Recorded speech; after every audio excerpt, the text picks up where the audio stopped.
Hello student, आपका हमारे इस क्लास 12 की फिजिक्स क्लास में बहुत बहुत स्वागत है।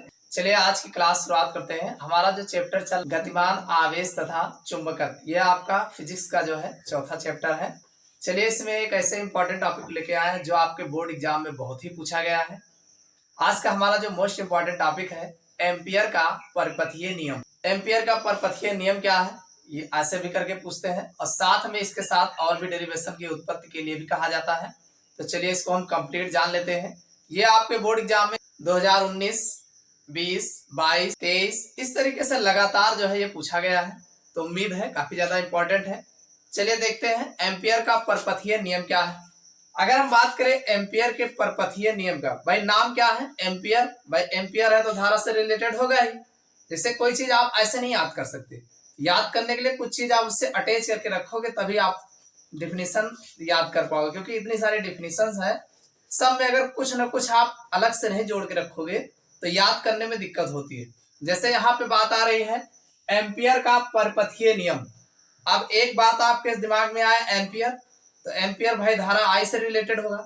दूसरी बात ये कह रहे हैं परिपथीय, मतलब कोई परिपथ होगा, और परिपथ हमेशा आपका राउंड में ज्यादातर देखा जाता है, तो ये आपका सर्कुलर सर्किल में होगा परपथ। और नियम, कोई नियम बताया जा रहा है, तो भाई नियम जो है इन्होंने सीधा सीधा कहा है कि जो चुंबकीय क्षेत्र होता है, मान लीजिए कोई बंद सर्किल हो और उसके चारों ओर अगर कोई चुंबकीय क्षेत्र उत्पन्न होता है तो उसी के बारे में बताया गया। देखिए कैसे कहा गया, किसी बंद परिपथ की सीमा के अनुदिश। मान लीजिए कोई हमारा सर्किल है, बंद परिपथ है और उसकी सीमा, भाई धारा प्रवाहित करोगे तो सीमाओं में हित प्रवाहित होगा, भाई जो सर्किल होगा उसी पे धारा प्रवाहित होगा। तो वही कहा गया किसी बंद परिपथ के सीमा के अनुदिश चुंबकीय क्षेत्र। मान लीजिए वो सीमा के अनुदिश अगर चुंबकीय क्षेत्र किससे रिप्रेजेंट करते हैं, बी से, कैपिटल बी से रिप्रेजेंट करते हैं।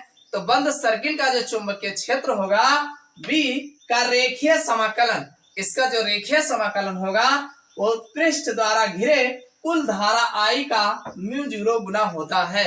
मतलब वो समाकलन पृष्ठ जो रेखीय, उसका चुंबकीय क्षेत्र का जो रेखीय समाकलन पृष्ठ होगा, पृष्ठ मतलब उसकी सतह का पृष्ठ जो होगा द्वारा घिरे गए कुल धारा, यानी उसमें कितनी धारा प्रवाहित हो रही है, जो कुल धारा होगा, और जो इसका μ0 गुना होता है। कैसे होता है देखो, इसको हम फार्मूला द्वारा देख, इसको आप ऐसे लिखते हैं, ये इंटीग्रेशन के निशान लगाएंगे। भाई समाकलन का क्या कहा गया, रेखीय समाकलन, तो हम यहाँ समाकलन का निशान लगाएंगे, तो रेखीय समाकलन ये हमारा भी हो जाएगा और ये वेक्टर लगाएंगे, और उसके बाद फिर जो है ये डीएल होगा, भाई लंबाई है, ये आपका ये भी वेक्टर में लिखा जाएगा, बराबर होगा ये μ0 और ये धारा होगी आई, यानी μ0 और भाई कुल धारा आई और जो μ0 ये गुना है इन दोनों के, ये इसके बराबर होता है। यानी जो रेखीय समाकलन होगा भाई चुंबकीय क्षेत्र का, ये भी कौन है, चुंबकीय क्षेत्र है, तो चुंबकीय क्षेत्र का जो रेखीय समाकलन होगा उसमें प्रवाहित कुल धारा तथा μ0 के गुना के बराबर होता। गुना मतलब गुणा कर हो गया ना भाई, दोनों गुणे में ही तो है, ये दोनों अगर देखोगे तो दोनों गुणे में ही है। तो यही जो है एम्पियर का परपथीय नियम कहा जाता है। अब इसको आप ऐसे भी कह सकते हैं, जैसे मान लीजिए ये आपका सर्किल है, ये मान लीजिए सर्किल है, एक अक्ष ऊपर है और दूसरा अक्ष नीचे है, ये एक्स है, ये वाई है, ये बिंदु ओ है, और यहाँ से r मीटर की दूरी पर एक बिंदु P मान। तो अगर यहाँ पर देखा जाए तो भाई ये हमारा किसी बंद परिपथ, ये चारों तरफ जो आपको रिंग दिख रहा है ये बंद परिपथ हो गया, और इसकी सीमा जो आपको ये दिख रही है ये सीमा हो गया। तो इस सीमा का जो चुंबकीय क्षेत्र होगा वो इसका अगर रेखीय समाकलन देखा जाए तो पृष्ठ धारा घिरे कुल धारा, इसमें जो कुल धारा बह रही है और इसका μ0 जो होता है वो गुने के बराबर होता है, यही बताया गया है। अब इसकी उत्पत्ति हम कैसे करेंगे, देखो अगर इसकी हम उत्पत्ति करें तो माना कागज के तल के लंबवत एक तार XY है। मान लीजिए हमारा कोई कागज का तल है और इसके लंबवत जो है, भाई कागज का तल ऐसे है, एक x नीचे हो गया, एक y ऊपर हो गया, तो XY जो है क्या है, एक तार मान लीजिए है। आप बताएंगे O से r मीटर की दूरी पर एक बिंदु P है जो एक वृत्तीय पथ को दर्शाता है। भाई हमने कहा O से r मीटर की दूरी पर एक बिंदु P है जो वृत्तीय पथ को जो है दर्शाता है। तो आप बताएंगे बिंदु P पर उत्पन्न चुंबकीय क्षेत्र बिंदु P पर जो उत्पन्न चुंबकीय क्षेत्र B बराबर होगा by mu 0 upon 2 pi I upon R।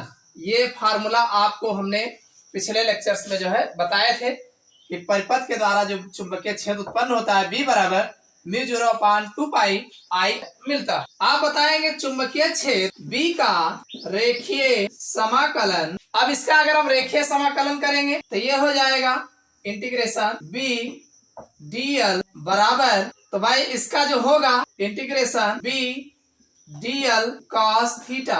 आप एक चीज जानते हैं कि अगर ये वेक्टर A हो और B हो तो इसका जो समाकलन मिलता है AB cos थीटा मिलता है, आपको पता है। तो ठीक इसी तरीके से B dl है, तो इसको जब आप समाकलित करेंगे तो ये आपका जैसे B dl था तो इसे B dl cos थीटा हो जाएगा, समाकलन हट जाएगा। इसको आप ऐसे कर सकते हैं, ये आपका हो जाएगा B और dl, तो यहाँ पे आप जो है इसमें B बाहर कर लेंगे तो ये हो जाएगा dl cos, यहाँ पर हम 0 रखेंगे यानी थीटा बराबर हम जो है 0 लेंगे।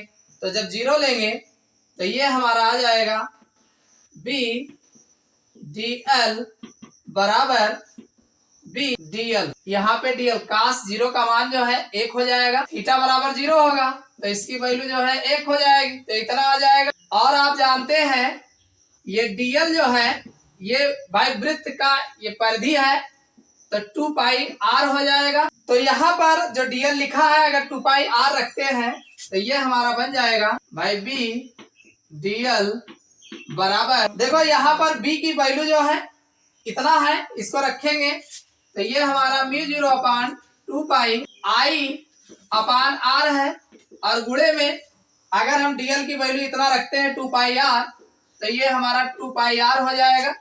यहाँ से अगर देखा जाए तो ये r से कट जाएगा, 2 पाई से 2 पाई कट जाएगा, तो बचा क्या, ये हमारा जो बचा है B dl बराबर म्यू 0 और ये I बचा। तो ये हमारा जो है इस तरीके से ये प्रूव होता है। समझ में आया कि नहीं भाई? कुछ नहीं, ये जो आपका एम्पियर का परपथीय नियम है जो बताया गया है, इसको सिद्ध करने के लिए इन्होंने सबसे पहले माना कागज के तल के लंबवत एक तार XY है। भाई हमारा कोई कागज का तल है और जिसके लंबवत जो है X और Y कोई मान लीजिए तार इस पे लगा हुआ है। तो यहाँ पर अब आप बताएंगे O से R मीटर की दूरी पर एक बिंदु P है। भाई P है तो जो एक वृत्त के पथ को दर्शाता है, भाई अगर बिंदु P ये है तो ये एक वृत्त के पथ को दर्शा रहा है। तो बिंदु P पर उत्पन्न चुंबकीय क्षेत्र आप जानते हैं कि किसी बिंदु पर भाई अगर परिपथ का है तो बिंदु P पर जो उत्पन्न चुंबकीय क्षेत्र होता है, भाई तार से R मीटर की दूरी पर कोई बिंदु अगर है तो उस पर जो चुंबकीय क्षेत्र उत्पन्न होता है B बराबर mu 0 upon 2 pi I upon R होता है। ये आपको अच्छे से याद है। तो यहीं से हम आगे बढ़ेंगे, चुंबकीय क्षेत्र B का रेखीय समाकलन कराएंगे, यानी जो चुंबकीय क्षेत्र B यहाँ उत्पन्न हो रहा है इसका अगर हम रेखीय समाकलन करते हैं तो ये हमारा समाकलन का निशान लगाएंगे B dl, आगे बढ़ेंगे तो यह हो जाएगा B dl cos थीटा हो जाएगा। यानी B dl का अगर हम समाकलन करते हैं तो आप जानते हैं वेक्टर A और वेक्टर B अगर इस तरीके से लिखा गया हो तो ये AB cos थीटा हो जाता है। तो ठीक इसको भी हमने इसका भी समाकलन कराए तो ये हमारा B dl cos थीटा हो गया। अब ये जो cos थीटा हुआ है आप जानते हैं कि इसमें B का तो समाकलन कराएंगे नहीं क्योंकि वो तो चुंबकीय क्षेत्र फिक्स है। अब इसमें dl जो है इसका समाकलन होगा, और ये जो cos थीटा लिखा है ये cos थीटा अगर थीटा के स्थान पर हम 0 कर दें तो cos भाई cos 0 का मान क्या हो जाएगा, 1 हो जाएगा। तो यहाँ इतना 1 हो जाएगा तो ये हमारा वैल्यू जो है B dl आ जाएगा। तो अब dl अब चूंकि ये वृत्त है तो वृत्त की परिधि जो होता है 2 पाई r होता है। क्यों, वृत्त की परिधि जो होगा 2 पाई r होगा। अब d शब्द लगाया गया, थोड़े के लिए बताया गया, अब पूरे की बात करेंगे ना तो यहाँ 2 पाई r रख देंगे तो ये dl की जगह पे उठा के इसको रखेंगे, और ये जो B चुंबकीय क्षेत्र है इसको हम यहाँ उठा के रख देंगे तो हमारा इतना आ जाएगा।